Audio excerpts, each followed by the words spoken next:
नमस्कार, मैं हूं शशि शेखर और आप देख रहे हैं शशि शेखर की पाठशाला में राम मंदिर राष्ट्र मंदिर का 5वां एपिसोड। प्रभु राम को लेकर एक दुष्प्रचार फैलाया जाता है कि वाल्मीकि ने उन्हें अमर कर दिया, वरना राम जैसे तो कई लोग यहाँ गुजरे हैं। तुलसीदास ने श्री राम को हिंदी भाषियों के घर घर में पहुँचा दिया। इनको मैथिली शरण गुप्त की लिखी साकेत पढ़नी चाहिए, जिसमें वो कहते हैं राम तुम्हारा चरित्र स्वयं ही काव्य है, कोई कवि बन जाए सहज संभाव्य है। गुप्त की ये पंक्ति कितनी यथार्थ है, इसका अनुमान इस बात से लगाया जा सकता है कि वाल्मीकि और उसके बाद जिसने भी रामचरित लिखा वही इतिहास में अमर हो गया। जिसने राम का आश्रय लिया आज सत्ता के शीर्ष पर है, जिसने राम को गाया आज दुनिया उसकी महिमा गा रही है। कहाँ तुलसी को काशी के विद्वानों ने दुत्कार दिया था और कहाँ तुलसी आज हर हिंदू के घर में पूजित है। राम पर अधिकार करने की ऐसी मारामारी है कि हर कोई राम को इस रूप में देखना चाहता है, मानो वो उसके ही क्षेत्र में अवतरित हुए थे और वो उसके जैसे ही दिखते थे।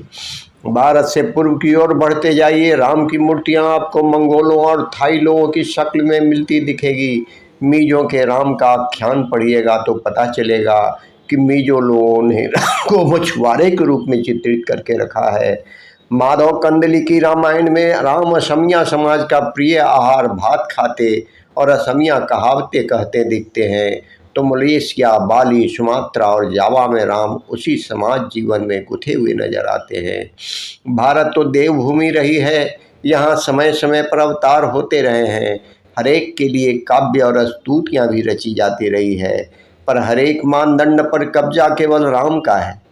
बचपन का सौंदर्य देखना है तो भारत ने ठुमक चलत रामचंद्र बाजत पैजनिया कहकर राम की ओर देखा। बाल हट देखना था तो भारत के सामने चांद को धरती पर लाने का हट करते राम का बाल स्वरूप दिखाई दिया। प्रेम देखना था तो भारत ने पुष्प वाटिका के राम को देखा और राम के उस प्रबल आकर्षण में जानकी ऐसी बंधी कि उस राम के लिए उन्हें अयोध्या के राजसी वैभव को ठोकर मारने में 2 क्षण भी नहीं लगे। राम त्रेता में आए थे, उनके अवतरण के बाद शायद हजारों पीढ़ियां गुजर गई। इस लंबी अवधि में करोड़ों वैवाहिक रिश्ते बने होंगे, पर पति पत्नी के आदर्श जोड़ी की मिसाल आज भी राम और सीता की जोड़ी से ही दी जाती है।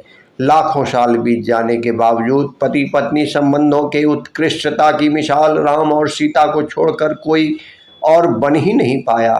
भाई भाई के प्रेम की मिसाल राम और उनके भाइयों से ही दी जाती है। प्रभु ने अपने जीवन में हर क्षण ऐसे उदाहरण प्रस्तुत किए जो लाखों साल बाद भी मानव जाति का प्रबोधन कर रहे हैं और दिशा दिखा रहे हैं। प्रभु अपने भाई लक्ष्मण के साथ अपने जीवन के बेहद आरंभिक काल में ऋषि विश्वामित्र के साथ वन चले गए। वो वहाँ कोई सैर सपाटा करने नहीं गए थे, बल्कि समाज को ये सिखाने गए थे कि राजा और राज परिवार का तथा क्षत्रिय का प्रथम कर्तव्य धर्म और समाज का रक्षण करना है। राम ने वन में कई असुरों को मारा जरूर, पर उसका अग्नि संस्कार भी किया। इसमें भी मानव जाति के लिए एक सीख है।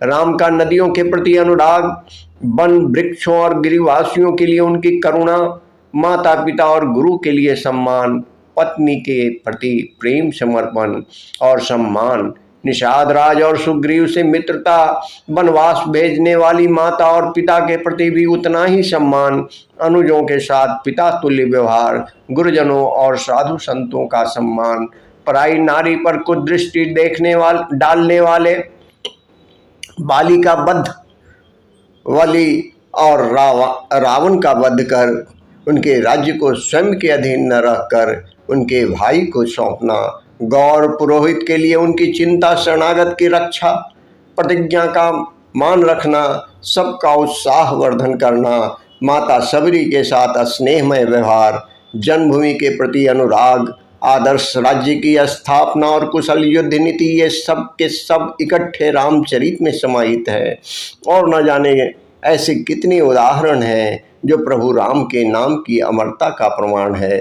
भारत में राम जैसा दूसरा कोई बेटा नहीं हुआ, राम जैसा कोई भाई नहीं हुआ, राम जैसा कोई पति नहीं हुआ, राम जैसा कोई मित्र नहीं हुआ, राम जैसा कोई शरणागत वत्सल नहीं हुआ, राम जैसा कोई करुणा निधान नहीं हुआ, राम जैसा कोई शिष्य नहीं हुआ, राम जैसा कोई शत्रु नहीं हुआ, राम जैसा अपने जीवन चरित्र के माध्यम से सारी मानव जाति को जीवन दर्शन देने की शिक्षा देने वाला कोई नहीं हुआ, राम जैसा कोई नीतिमान नहीं हुआ, राजा जैसा कोई राजा नहीं हुआ, राम जैसा कोई भारत में न हुआ है और न होगा। राम के नाम की महिमा तो ऐसी ही है, मृत्यु के पश्चात उसके नाम के सत्य होने का उद्घोष कर मोक्ष प्राप्ति की कामना की जाती है। इसलिए राम नाम का उद्घोष करिए, जय श्री राम के नारे से ब्रह्मांड को गुंजायमान कर दीजिए, क्योंकि राम के नाम का घोष ही रावण जैसे कुत्सित विचारों को मार देता है, धर्म राज्य की अनुभूति कराता है, आदर्श और कर्तव्य बोध हमें फिर से जागृत कर देता है और आसुरी और पाश्विक शक्तियों से भारत को सुरक्षित रखता है। राम नाम के जय घोष मात्र से ही ये सारी आसुरी शक्तियाँ कितनी भयभीत हो जाती हैं, इसे दुनिया पहले भी देख चुकी है और आगे भी देखेगी।